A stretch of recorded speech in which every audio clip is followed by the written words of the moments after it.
Pélia Vendée, c'est une association nationale qui est présente sur le territoire vendéen et qui accompagne des personnes qui ont des difficultés ou des questionnements autour de leur consommation ou autour de consommation d'autres personnes. C'est pourquoi, sur le territoire, il y a 2 thérapeutes familiales au niveau du XAPA, Centre de soins, d'accompagnement et de prévention en addictologie, pour répondre à toutes les demandes de l'entourage.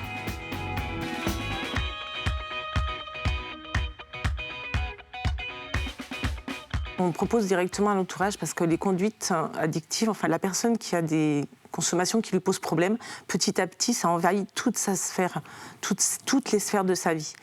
Et du coup, ça impacte l'entourage, mais la personne qui consomme, du coup, elle va commencer petit à petit, tout va être centré autour de l'addiction, tout va s'organiser autour de l'addiction.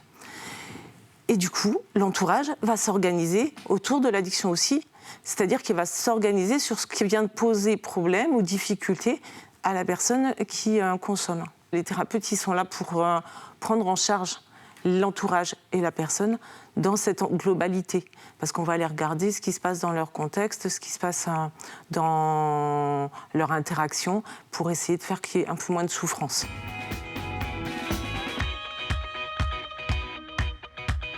On va avoir 3 niveaux d'intervention. Soit on apporte du conseil, c'est-à-dire que les gens nous appellent et on va répondre à leurs questionnements et essayer de donner du conseil et de les orienter.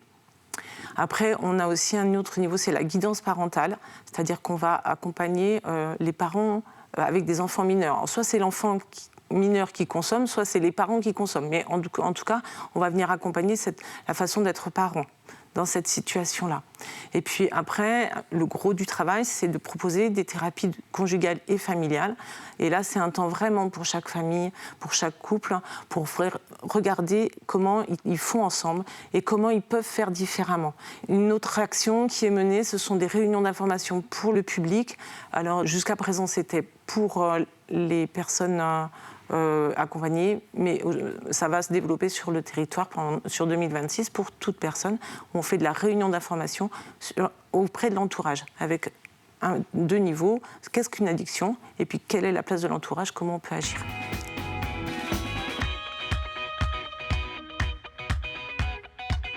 Il suffit de téléphoner alors, au XAPA, puisque c'est là que sont répertoriées toutes les demandes. Et puis la secrétaire prend le message, l'information, et nous donne l'information. Et les 2 thérapeutes, on rappelle très rapidement pour étudier cette demande. J'ai envie de dire à l'entourage qu'ils n'hésitent pas à nous contacter, parce qu'eux aussi souffrent dans ces situations et ils ont le droit d'être entendus, écoutés et soutenus face à cette souffrance.